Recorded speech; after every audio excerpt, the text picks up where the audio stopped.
Assalamualaikum warahmatullahi wabarakatuh, teman-teman.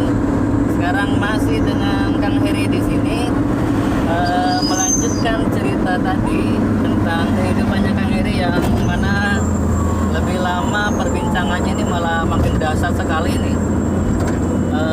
Tadi ini Kang Heri ngebahas tentang titik balik dari mulai pertama hidup di pesantren, kemudian sudah itu hidup di jalan menjadi preman lah begitu. Nah selama 8 tahun ya Kang Heri ya? Lebih. Nah selama kurang lebih 8 tahun jadi kepala preman segala macam. Udah gitu setelah bosan tiba-tiba taubat. Dan taubatnya ini aneh, taubatnya ini gara-gara mabuk. Setelah mabuk taubat. Seharusnya kan biasanya orang taubat itu hijrah itu setelah diskusi dengan kiai, dengan apa, ini malah diskusi dengan para kiai malah nggak mempan. Justru mempannya itu setelah dikasih apa nih, cimeng apa namanya kan? Nah, setelah dikasih cimeng taubat gitu. Nah ini yang menarik. Nah tapi setelah itu katanya kan Kang Heri ini sempet setelah taubat itu hijrah, susah mencari teman untuk hijrah, akhirnya ketemulah dengan Mama Rosa. Nah Mama Rosa ini sebetulnya siapa nih Kang? Jadi gini, ya setelah saya banyak nyari-nyari ustadz yang bisa bimbing saya, gitu kan, banyak lah yang ustadz yang saya tadi ceritakan. Sampai-sampai malah kan saya ada gambar di tangan nih. Tato? Tato apa tuh Kang? Nggak tahu deh, nggak jelas ya. Kamu kalau mau sholat, katanya harus hapus dulu tuh gambar di tangan kamu, barulah kamu bisa sah dalam sholat. Kan sampai ada yang bilang begitu. Makanya saya nggak mempannya di situ. Nah setelah lama nggak ketemu, temulah yang namanya Mama Rosa. Saya orang-orang manggilnya Mama Rosa, namanya Francine. Beliau adalah tadinya mantan mucikari, atau germo lah. Dia tadinya keluar masuk hotel Jakarta hotel berbintang, nggak pernah injek tanah. Istilahnya keluar masuk mobil, keluar mobil, intinya mewah kehidupannya. Akhirnya katanya menurut riwayatnya dia sadar dan ngikuti ajaran-ajaran para wali, katanya gitu. Saya dikenalin sama teman. Iya. Saya ikutin kan, apa iya seperti itu? Masa kata saya ada para waliullah yang mengikuti orang seperti itu, macam dia tadinya agamanya Katolik. Katolik. Iya. Tadinya. Cuman dia tobat, beralih dari Katoliknya mengikuti satu guru. Dia guru itu mempraktekkan ilmu yang namanya ilmu kejawen. Gitu. Paham ya ilmu kejawen ya? Mungkin Pak ada banyak teman-teman yang nggak paham ini gimana? Ya maksudnya ilmu kejawen itu salah satu keilmuan menurut perhitungan orang Jawa atau Sunda Wiwitan. Seperti kita harus sopan santun kepada nenek moyang gitu. Berarti kayak di apa tuh yang di Banten itu pedalaman itu namanya Baduy. Itu kan sudah kejawen juga ya. Ya saya kurang paham. Yang saya pahami yaitu katanya sih ini adalah ilmu kejawen. Ilmu kejawen itu dia itu istilahnya nggak tahu dia juga ilmunya apa, cuman dikasih nasihat seperti itu dia jalanin, akhirnya dia tobat dan dia istilahnya nggak mengikuti lagi ajaran Katoliknya. Gitu. Dan tapi termasuknya Islam itu ya? Ya wallahu alam Islam apa enggaknya, cuman dia tetap pakai syahadat. Asyhadu alla ilaha illallah wa asyhadu anna Muhammadar. Sering dia pakai itu. Menurut dia sih sudah diislamkan katanya gitu kan. Saya juga nggak tahu silsilahnya dia. Katanya dia udah diislamkan sama yang gurunya itu, guru yang ilmunya itu. Karena apa saya bilang ilmu kejawen? Karena dia itu mengajarkan kepada saya ilmu-ilmu tentang hablum minanas, tentang kemanusiaan. Kepada manusia harus baik, kepada orang yang membenci kita harus sayang. Kalau ada orang yang membenci itu jangan dibalas dengan benci. Sama binatang, apapun bentuk binatang, karena itu ciptaan Allah, nggak boleh membunuh, nggak boleh nyiksa binatang-binatang gitu. Ajarannya seperti itu, tapi dia nggak pernah namanya sholat. Tapi bagus, baik ke orang-orang. Baik ke orang-orang. Iya, tapi kalau sama manusia dia sopan. Nggak pernah istilahnya mau menyakiti orang. Tapi dia nggak pernah sholat dan nggak pernah mengajarkan saya juga untuk sholat. Tapi pernah nyuruh nggak sih? Nggak pernah. Nggak pernah. Tapi setelah saya kenalan, saya dikenalin, pas saya kenalan, yang katanya dia itu kan bisa ngobatin orang bermacam-macam penyakit orang gitu kan. Setiap penyakit orang datang ke dia bisa sembuh. Dengan apa? Dengan bantuan yang menurut dia adalah dibantu sama uyut. Bukan dia yang nyembuhin, tapi uyut. Nah, uyutnya siapa? Inilah uyut yang Sunan Bonang, kata dia gitu. Saya sebetulnya agak sedikit aneh, nggak percaya. Wah, apalagi nih kayak begini kan gitu. Saya kalau dilihat daripada syariat keislaman kan bertolak, gitu kan. Tapi kok setelah dia cerita-cerita seperti itu, saya jadi pingin tahu. Apa iya ini apa ya namanya uyut yang Sunan Bonang apa? Saya kurang mudeng. Cuman yang saya tangkap ajaran nasihat beliau terhadap hablum minanasnya tentang kemanusiaannya bagus. Itu yang saya setuju. Gitu. Kita harus rendah hati, kita itu yang saya setuju. Lalu nih katanya nih Kang, kalau nggak salah setelah Kang Heri belajar lama di sana, Kang Heri sama si apa tadi Mama apa? Rosa. Mama Rosa itu kan memang secara dohirnya ini dia nggak pernah kerja nih ya kan.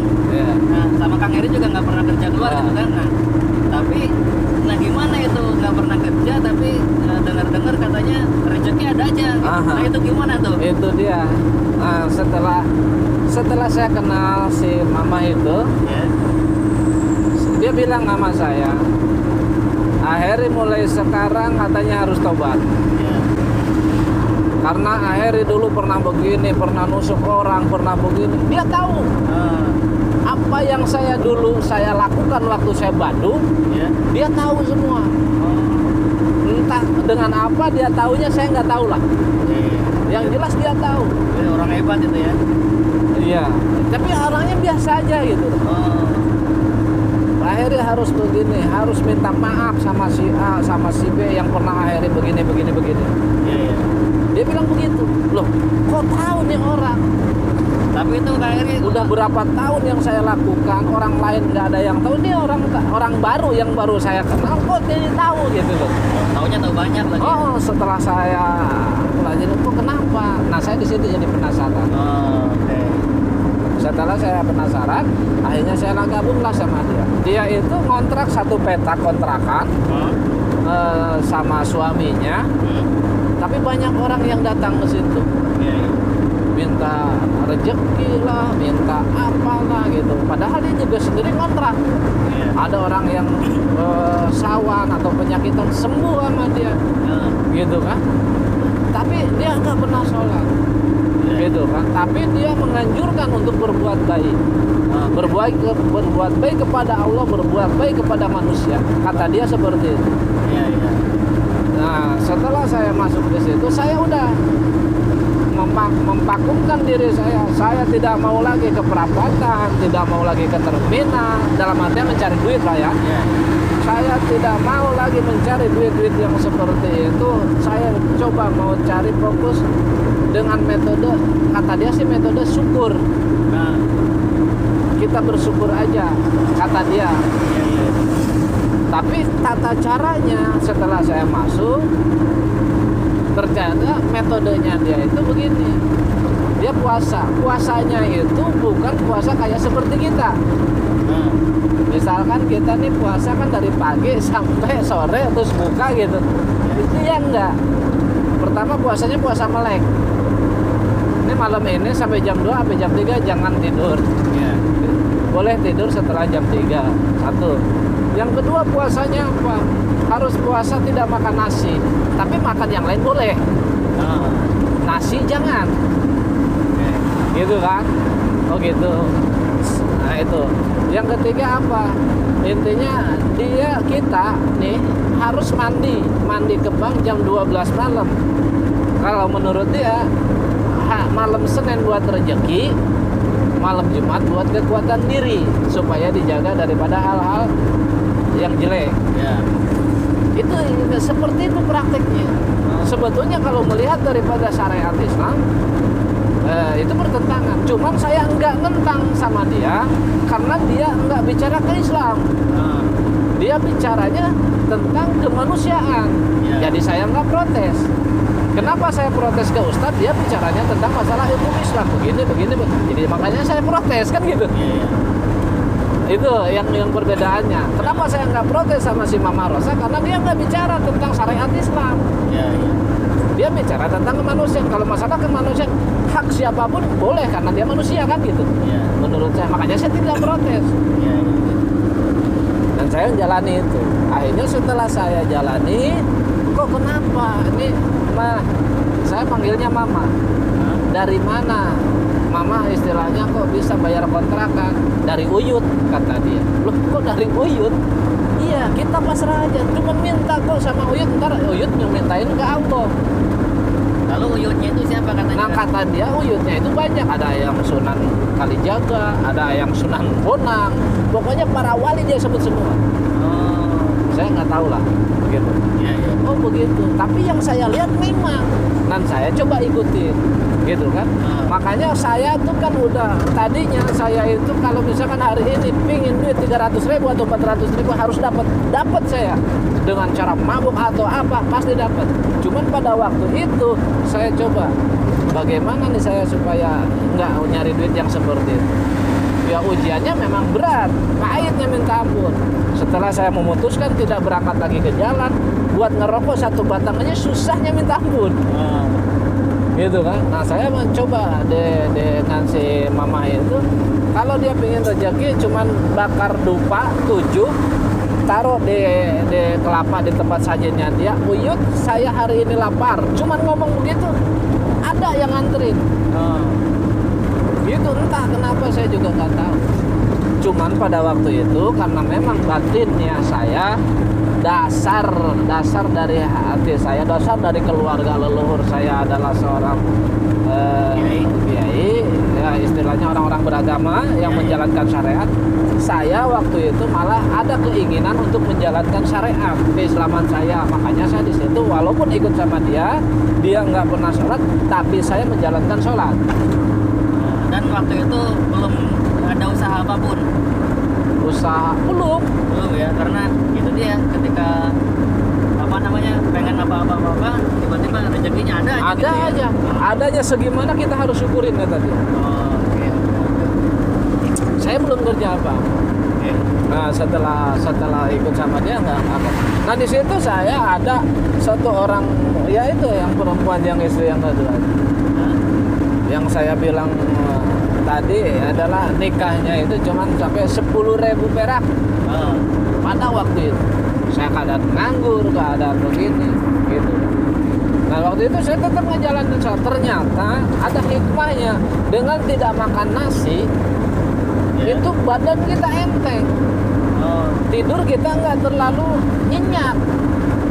Gitu. Kadang-kadang kita tidur jam 9 atau jam 10, jam 1, jam 2 kita bangun tuh nggak berat, enteng aja. Akhirnya saya bisa sholat tahajud. Akhirnya saya bisa sholat istilahnya hajat, apa yang diajarkan sama bapak saya waktu kecil kan. Itu bukan dasar dikasih diperintah sama si Mama Rosa itu, tapi saya ada keinginan sendiri. walaupun dengan cara mempraktekkan ilmu daripada nasihat-nasihat dari si Mama Rosa yang notabene tadinya dasarnya Katolik dan ilmu kejawen, ilmu apalah nggak tahu, ilmu karubun lah ya. Iya. Tapi dalam diri saya ada keinginan untuk mempraktekkan dalam syariat Islam, intinya sholat. Waktu itu ada keinginan seperti itu, akhirnya saya jalanin. Dan si Mama itu mengakui dari antara 40 muridnya dia, saya yang paling menonjol di antara mereka, kata si Mama Mama Rosa. Kalau dia bilang sama muridnya yang lain, dia bilang kalau mau lu contoh tuh Aheri.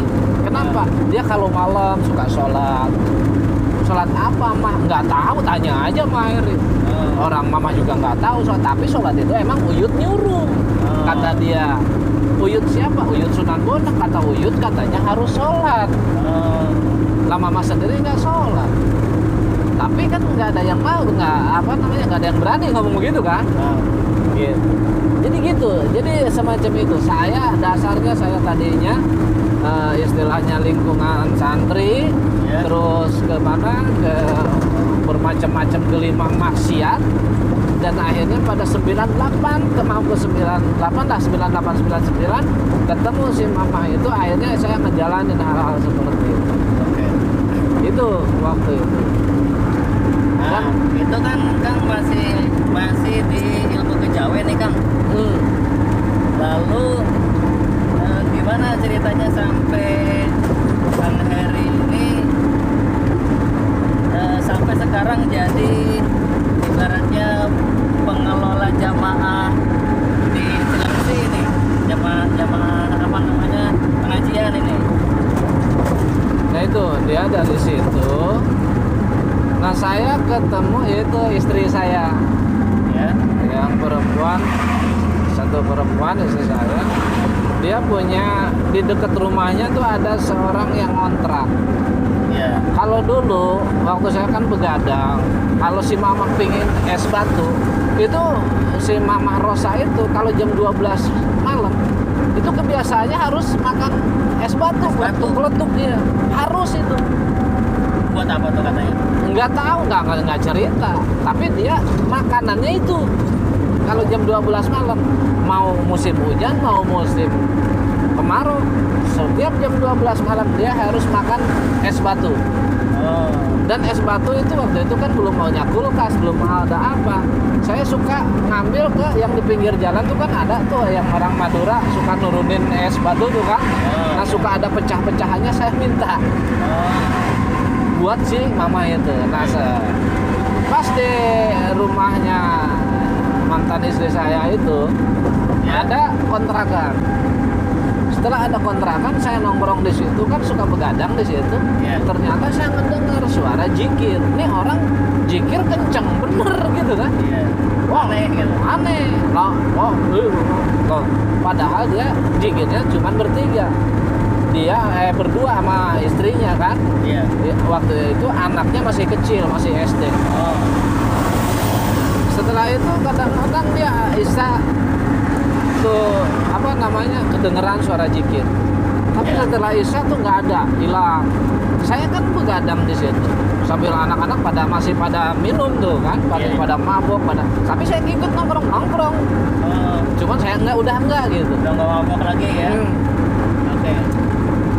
Nah setelah itu kadang-kadang nanti jam 2, jam 3 kedenger lagi suara jikir gitu. Ini orang tadi habis Isya hilang. Terus malam ada lagi suara jikirnya sampai kedengeran lah keluar. Gitu kan. Ya.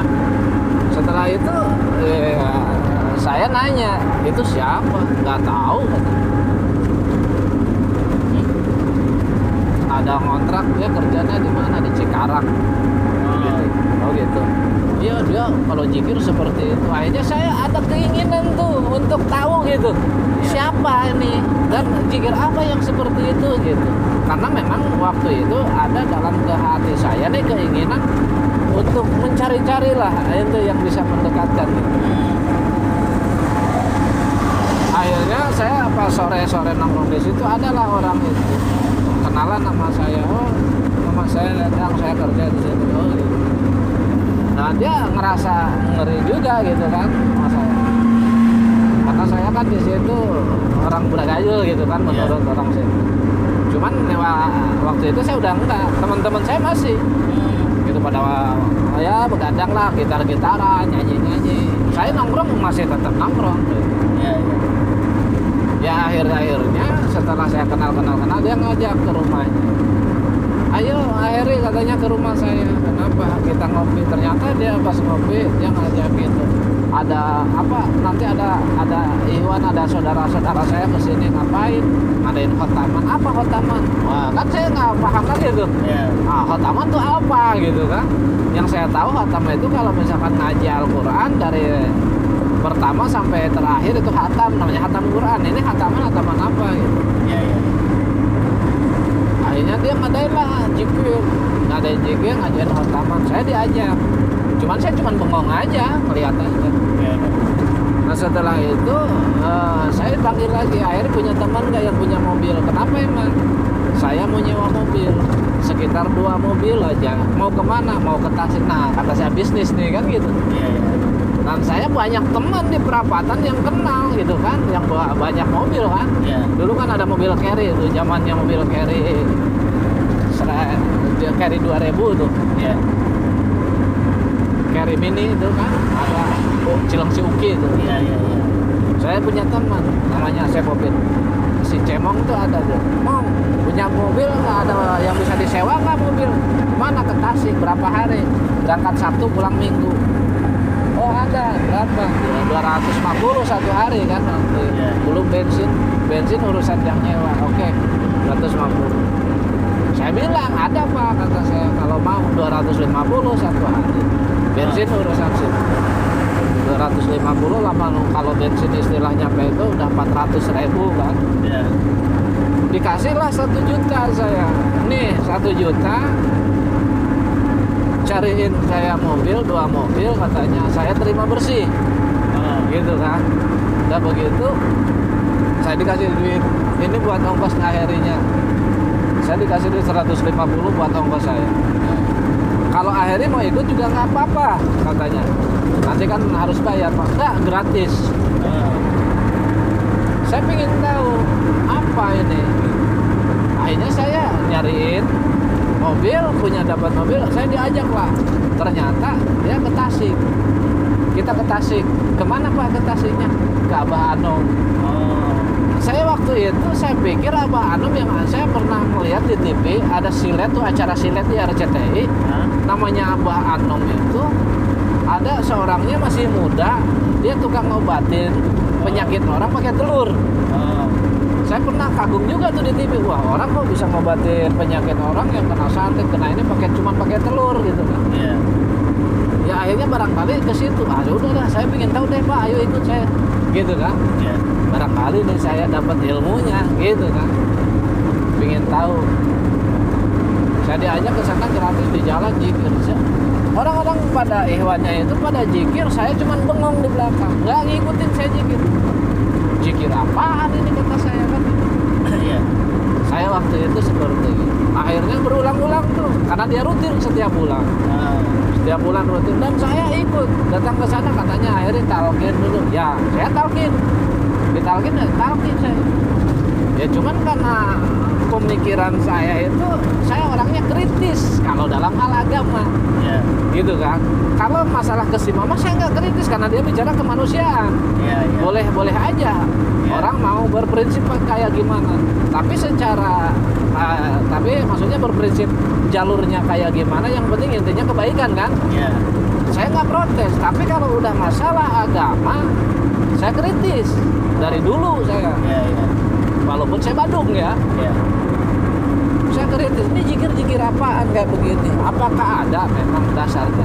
Sebab waktu itu saya memang namanya ngaji, bukan yang ngajinya, bukan pesantren. Waktu kecil itu ngedengar dari uwa saya yang menerangkan kitab ini.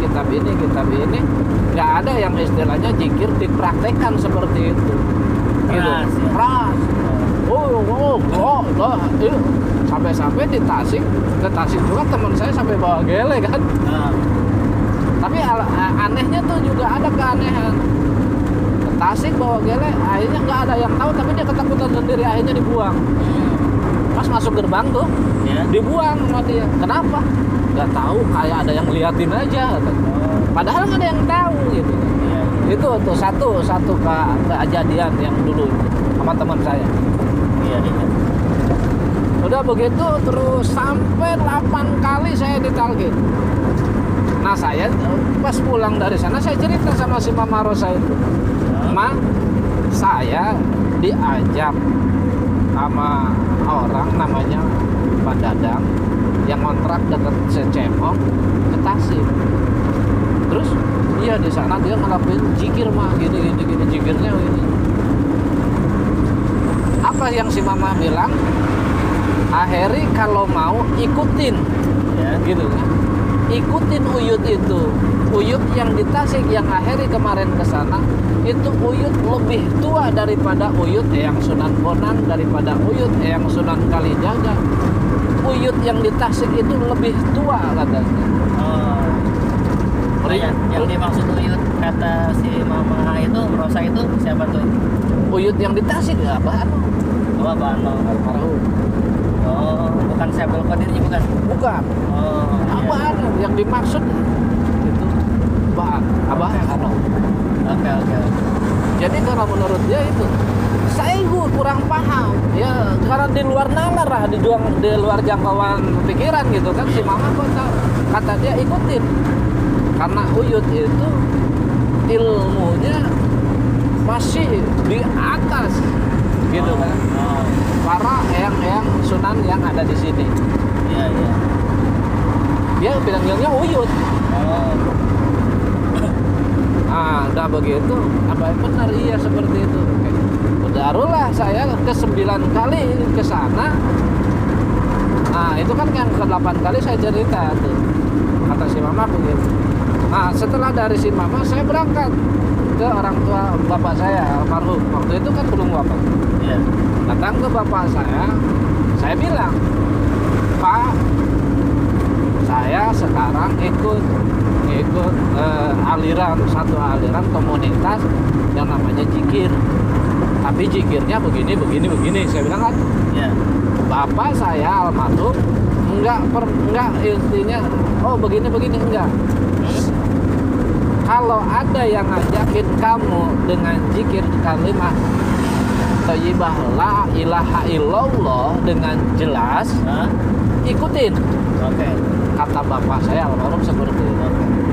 Oke, Kang, untuk sementara di stop dulu ceritanya sampai Siap. di sini. Oh, Ini kebetulan baterainya sudah lowbat dan nanti kita akan lanjut lagi di cerita season berikutnya. ya. Berarti pada dasarnya Kang Heri telah mengamalkan sebuah ilmu zikir yang dari Suryalaya yang membuat Kang Heri ini lebih baik gitu ya. Jauh lebih baik. Ya, pentingan lah, nggak kayak yang dulu di terminal gitu. Oke, untuk sementara Tapi kalau udah sama kayaknya aduh. Oke, sementara Nggak teman-teman tahu. gitu, mohon maaf juga ini agak sedikit gelap karena memang situasi tidak memungkinkan dan baterainya juga sudah lowbat. Sekian, assalamualaikum warahmatullahi wabarakatuh. Waalaikumsalam warahmatullahi wabarakatuh.